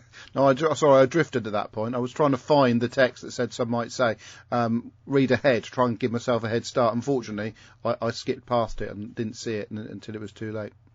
Carry on. Not normally the second main paragraph. Anyway. It should be noted that despite appearances, the Weeping Angels are a relatively benign threat in this story, as they just dump you in the past rather than hurting or killing you. In fact, I tend to think that getting the bejesus frightened out of you, good use of the word bejesus, counsellor, frightened out of you, and then finding you may well die before you get born, is a pretty severely life-limiting situation that would more than cramp your lifestyle. We also learn that before ending up as a home video producer, Detective Inspector Billy Shipton did a stint as a 26th century newscaster and served time on a spaceship 30,000 years later, before reaching the 1960s, failing to stop the archive destruction of many dozens of Doctor Who episodes in the 1970s, and then lived on back to the early 21st century to die in the rain. He lives in Britain. Of course he's going to die in the rain. There's a massively high chance of that. Could have been any of the 365 days of the year, quite frankly. All in all, Blink is a beautifully and evocative piece of television which rarely for Doctor Who would stand up as a standalone drama play, possibly for the first time since Genesis of the Daleks. Once again, we see a narrative started already well past its beginning, and here is even more effectively employed to create atmosphere and mystery. Many of the best stories like this are founded on a great and simple idea. Add to that making this terrifying out of the ordinary and constructing an easily companion-classed one-off character played by an Oscar-classed actress, and not only is this exceptionally good, but most of the reasons are so obvious that they have been enunciated and ad nauseum by most viewers. The dialogue is witty and intelligent, and the paradoxes and freakish efforts of time travel properly worked out. This writer, whoever he is, would make a cracking good showrunner, and we must hope he gets to dip his toe in that pond and makes a declarative impact on the show. No. And since he said ameliorated earlier, that means ameliorated pond. Oh, very good. I'm just self-editing that and deleting that sentence from the Word document. Yes, because now Ben is worried that Alan T. Butcher now has audio of Ben saying those words, and now can use them against him. Because you're going to edit that bit out, so then I can say the paradoxes and freakish efforts of time travel properly worked out.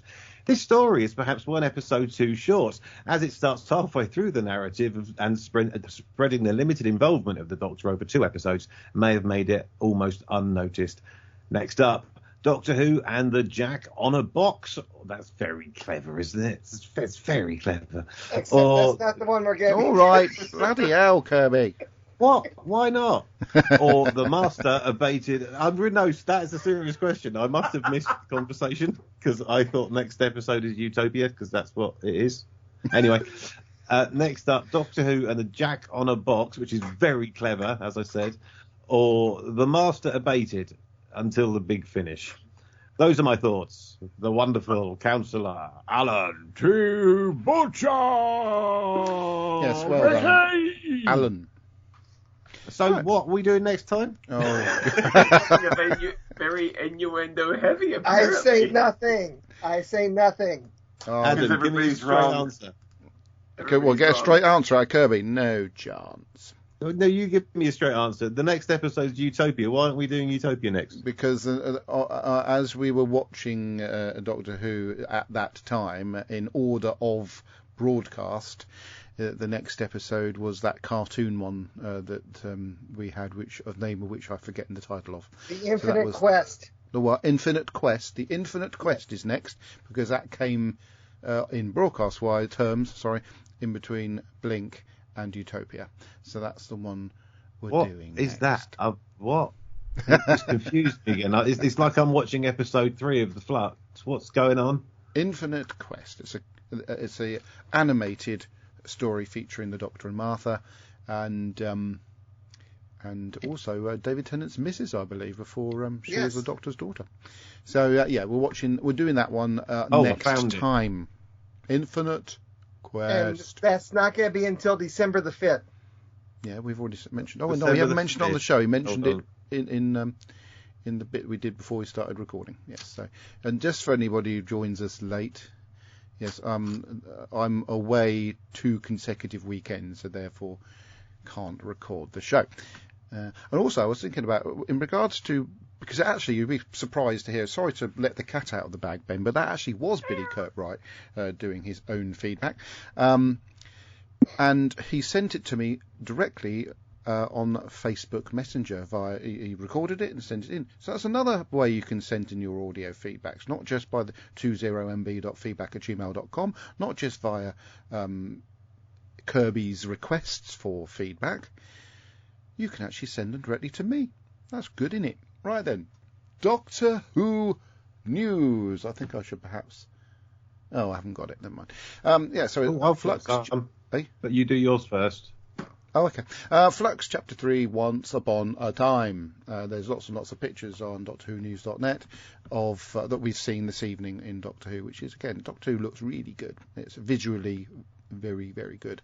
And some of the stories aren't too bad either at the moment. I'll reserve a total overview once the series comes to an end, which isn't too far off. We're already halfway through. It's hardly been started. War of the Sontarans Appreciation Index, it was 77. It's going to be over. The last episode will be the next time we record. That's right, my dear. Well done for work. I did actually say that earlier, but if you want to claim that particular... I was probably looking up something... Oh, here we go. Right.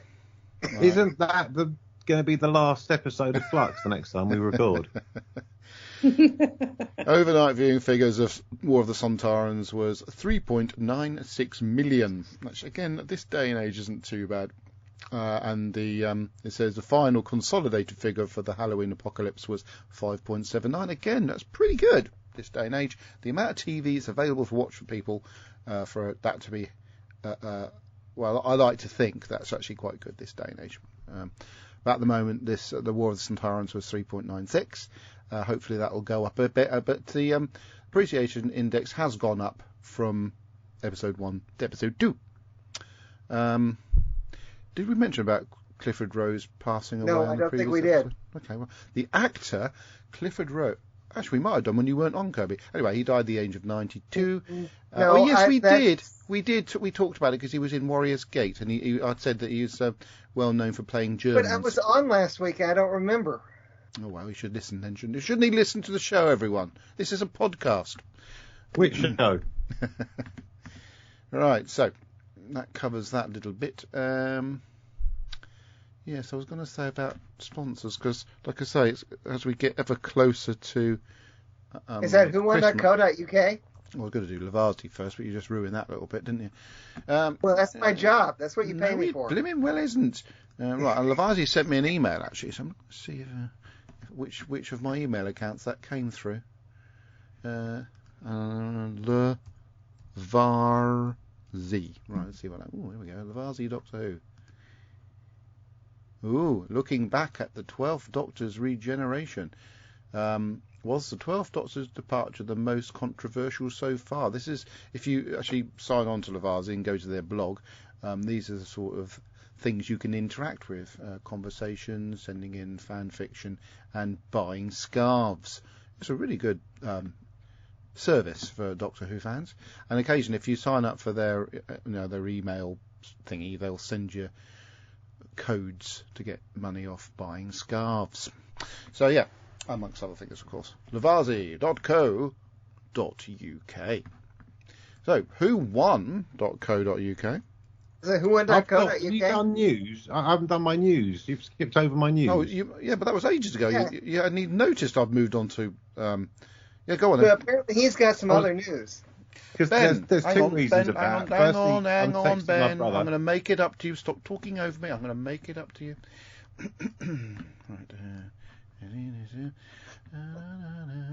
Right. Right. Ben, I'm making it up to you. It's Ben Shoveler with some news. Ben Shoveler's got the news. Ben Shoveler's got the news. Doctor Who news. You may have heard it already, but you may have not as well. Go on then. I do my own jingles. Right, it was all to do with the production of Doctor Who, as you may or may not have seen. When Russell T Davies is going to take back over again for the next full series, it's going to be made, instead of by BBC, it's actually going to be made by Bad Wolf Production, which is Russell T Davies and Julie Gardner and the other one who was in Doctor Who to start with, trained her. They're a production company, so they are actually now getting paid a lot more money for making Doctor Who than they were originally. And isn't that ironic, the fact that it's come around to the point where he's now going to make money off something that he made the BBC a lot of money for, and now he's taking money off the BBC to make it? Cool. Mm-hmm. I've got another bit. Sounds like an ontological paradox. It would do, but you keep on saying these words that no one else understands, Kirby. You've said it many times today, and it's just gone over my head many times. And I'm just reading a thing about Matt Smith and an interview whether he's going to be returning to the show for the 60th, and he says, and this is breaking news, he doesn't know. No. Okay. Thanks for that. That's my Doctor Who news. See you next week. Yeah, sorry, about 45 seconds too short on that, because I could have played it right to the end. Then it would have ended up like this, which would be really cool. I'll just read the section of Rubber Set. I love that ending bit. It's really quite cool. Yes, so that. Oh yeah, I was doing Who Won, wasn't I? Yes, Who Won. So latest products. Okay.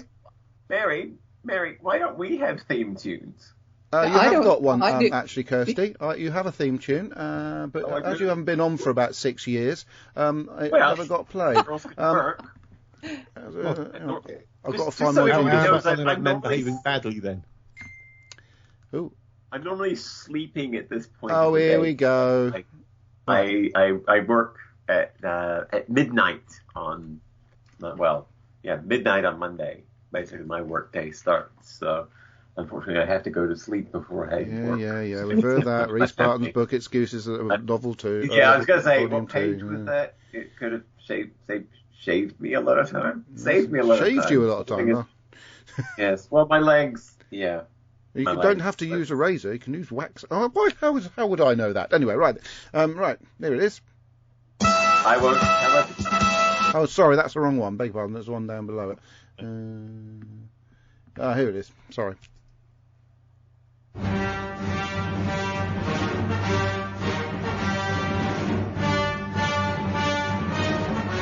And Mary's theme tune is, it doesn't play it very often because obvious reasons, is this one. Hallelujah.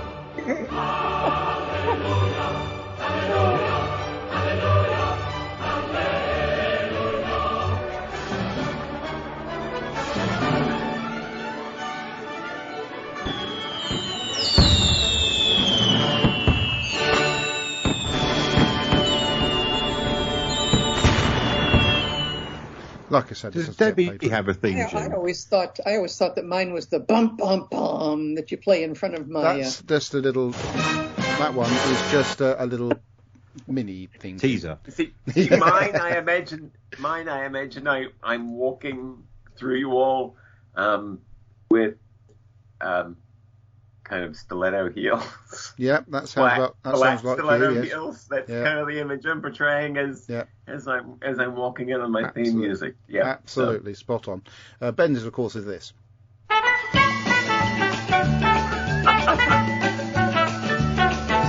But anyway, I was trying to do whowon.co.uk. Hold on a minute. Has Debbie got a theme? Debbie's.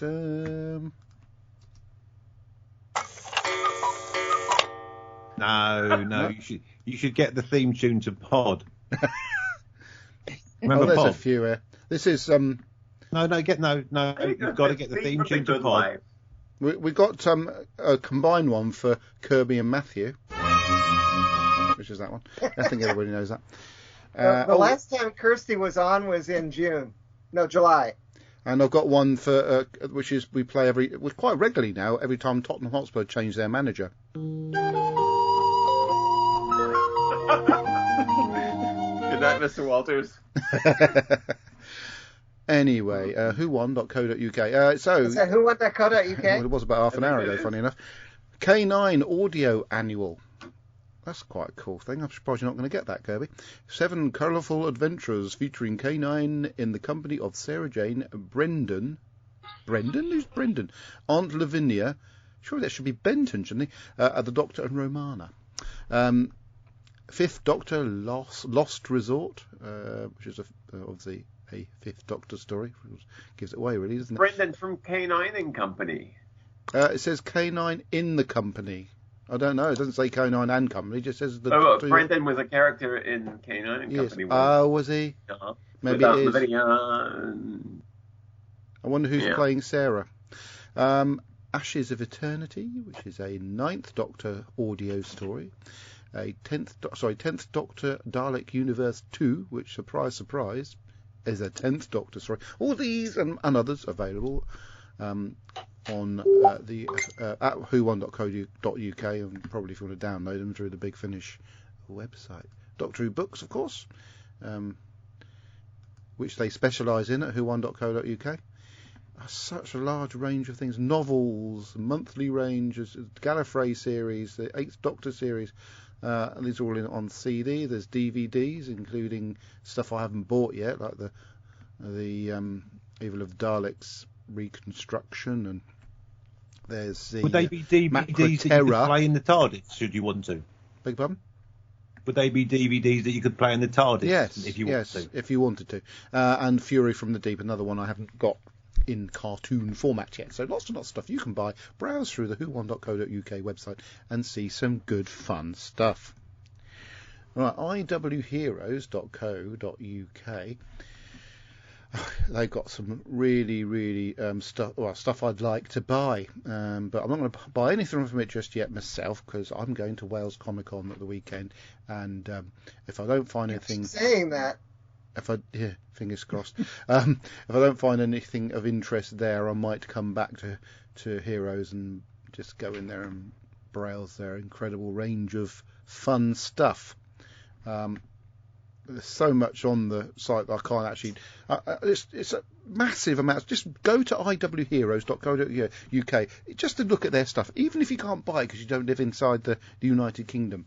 But you can just enjoy it. It might give you ideas. Because I'm sure in America they've probably got facilities for buying the particular Funko Pops that you can get from Heroes. But they also sell statues and statuettes of sort of comic book heroes. And funny enough, as I said about comic books, they're a comic book store, so you can get comic books from there, which is their initial line of trade. So that's iwheroes.co.uk. Right, Wales Comic Con. I've been watching. Are you going? Are you going? Shut up. Now, I just want to point out, obviously, we booked to go to Wales Comic Con not this April, the previous April. So that got cancelled. The one that was supposed to be in November got cancelled. Then it got cancelled again in April. And so we're back here all that time later. As you watch amazing guests on their list disappear. The most disappointing one for myself was when they had all the main cast of Torchwood. They've got Torchwood cast there this time, but it's minus Burn Gorman and Eve Miles, which is such a shame. But originally, they were all there. And at the moment, this is why I really want John Barrowman to stay on the list, because I want to meet John Barrowman. He's the one I'm hoping for out of all the guests that I've actually sort of paid to meet. So, Evangeline Lilly, which I think is the only last surviving guest that Isabella... Oh, no, there's Sean Astin as well. Okay, I'll start that bit again. So, Evangeline Lilly and Sean Astin are the actors that Isabella's quite keen on meeting. Because obviously with Sean Astin's connections with Stranger Things, and she's a massive fan of the Marvel universe, and of course I'd be quite keen on meeting Evangelina Lilly, actually. She's nice, isn't she? She was, of course, if anybody doesn't know, was the Wasp. Deb can't meet her because she's allergic to wasps. Billy Boyd is going as well. Not my cup of tea, because I'm not a fan of Lord of the Rings, but apparently there's a photo op available featuring Sean Astin and Billy Boyd. Bon Jarreman, fingers crossed, please. If none of the other Torchwood people go, please stay, John. Somebody called Billie Piper. Again, I'm half expecting half these people to drop out at the last minute, but if she doesn't, I'll be delighted. An actor called Ian McDiarmid from Star Wars. I think it's highly possible Barrowman would not be there because he got written out of the Flux episodes because of some comments that he made. I know, but the thing is, though, he's there on the back of being a Torchwood person, and there's half the Torchwood cast there. True, but the people could object to him being there, and so then. Well, I won't be objecting. I'm just saying it's iffy. Should he get on getting his winky out? Actually, can I just say, his photo op sold out. Then they've had to put another thing. So I think on that back they'll be desperately wanting him to go there, because there's a lot of money in those photo ops. And Evangelina Lilly's sold out as well, and they haven't been able to add any more to her thing. I won't be on this for much longer, viewers, because I can't interview any of these people. I did actually apply for a press thingy, so I actually could go and interview people. They said you can go around and write and take pictures as long as it's not the talent as a normal guest. But it's not really as much fun. Mark Williams, apparently was in some Harry Potter films. Mark Sheppard, who has been in all sorts of stuff, including Doctor Who and Star Trek Discovery. Mark Sheppard's been in everything. He has, hasn't he? Yes. I would love to just go up and talk to Miriam Margolyes. You would? Margolyes, yeah, because she is. I've watched her on so many talk shows. She's great. Yeah. She's fantastic. We have booked. She says whatever she wants. We have booked Clive Standen and a chap called Joe Flanagan, who is in Stargate apparently. Not I would know, because I never watched Stargate. Arthur Darvill. Stargate Atlantis. He was basically the. Are we wrapping gifts already? Who is undoing sweets? Sorry, I was just having some crisps. Oh, okay. Oh, that sounds nice.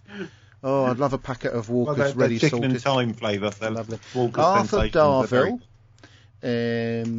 David Bradley, Miriam Margolyes, Devon Murray. Margolyes. I know, I'm being facetious. Oh, okay. All right. I could smell it from here. Sylvester McCoy. Never heard of him. Peter Davison. Colin Backer. Paul. I better not mention this one because Mary might get excited. Some bloke who played Doctor Who twice. And Nako Mori, Gareth David Lloyd, Kai Owen, Ian Gelder. Apparently he was in Torchwood and Game of Thrones. Who else we got of any interest? That's not bad, really. Will Mellor, who was a baddie in Coronation Street quite recently. Predrag Bielik, who is a sort of sinister person in Harry Potter. Joseph Marcel. I have booked to actually have a photo with Joseph Marcel because he's a bit of a legend. He's been in Doctor Who and Fresh Prince of Bel-Air. Everyone's been in Doctor Who. John Rhys Davis is a bit of a legend. I forgot to book one with him. Never mind, eh? You don't know who he is, do you, Kirby? Yeah, of course I know who John Rhys Davis is. I haven't got a clue who he is. Who is he? Oh, he's... And one of the funny... I was watching Lord of the Rings the other night with Fred. Yes. And I was pointing out that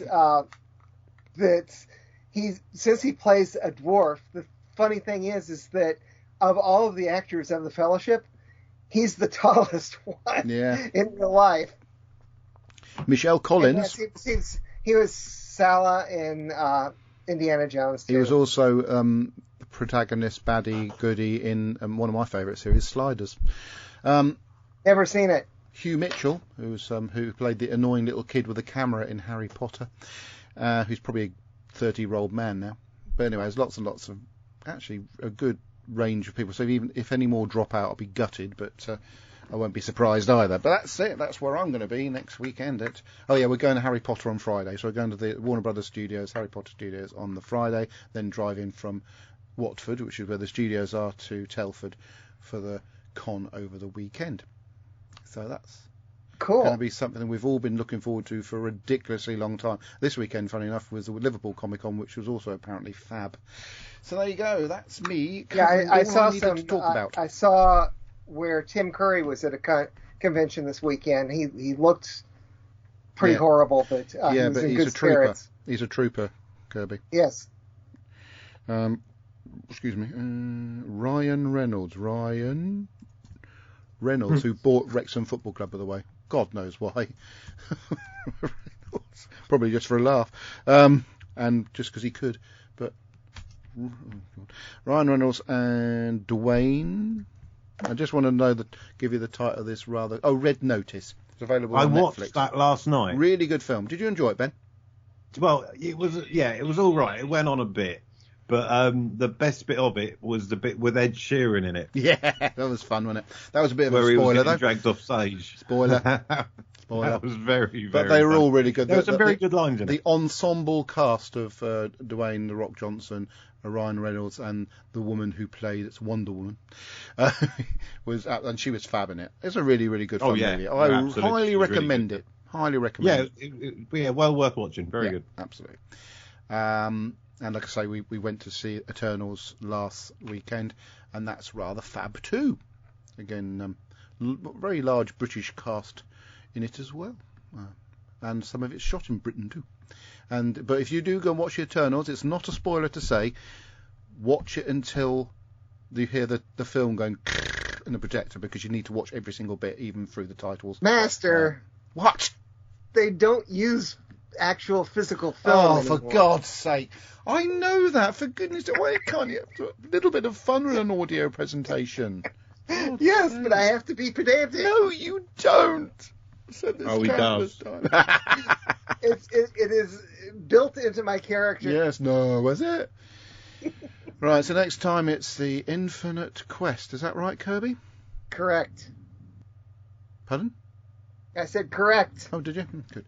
But that won't be for a few weeks, sadly, because 3 weeks. I'm out of action. But like I say, when we come back, Kirby, as far as the journey, it's Infinite Quest. I suppose we could squeeze it into talking about the last 3 episodes of current Doctor Who, because we'd have been away for so long, and our listener would be so desperate to hear what we have to say about it. Right then, let's just see what stuff. That's the day, December 5th. You will have just barely finished all of Flux, so you can't talk about all of it.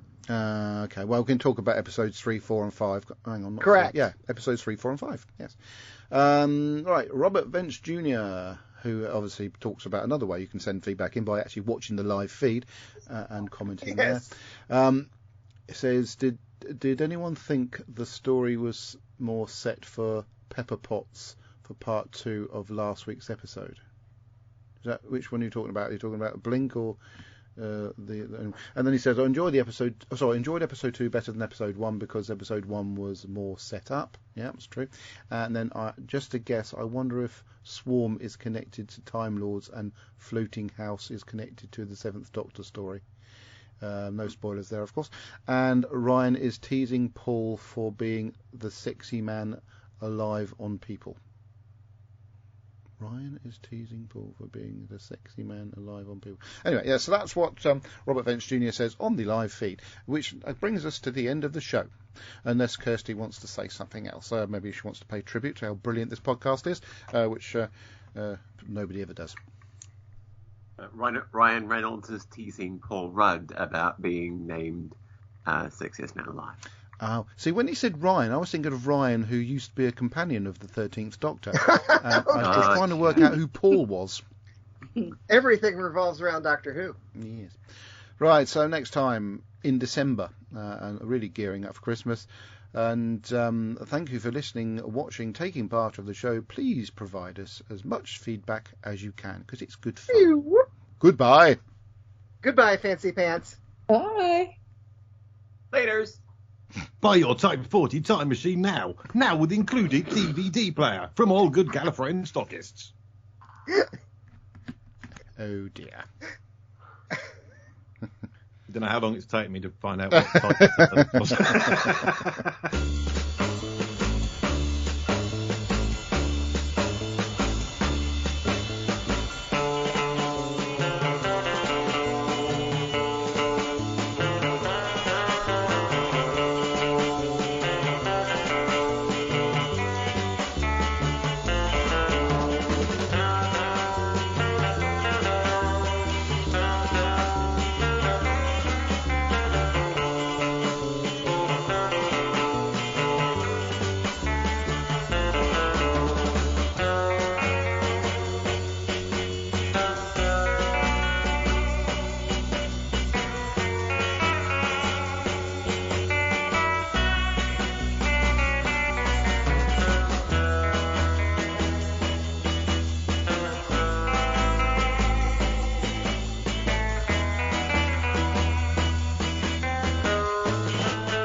Megabyte Doctor Who podcast is an APV Services production sponsored by whowon.co.uk, lavazi.co.uk and iwheroes.co.uk. We are a proud member of the Doctor Who Podcast Alliance. Doctor Who is a trademark of the BBC. No copyright infringement intended.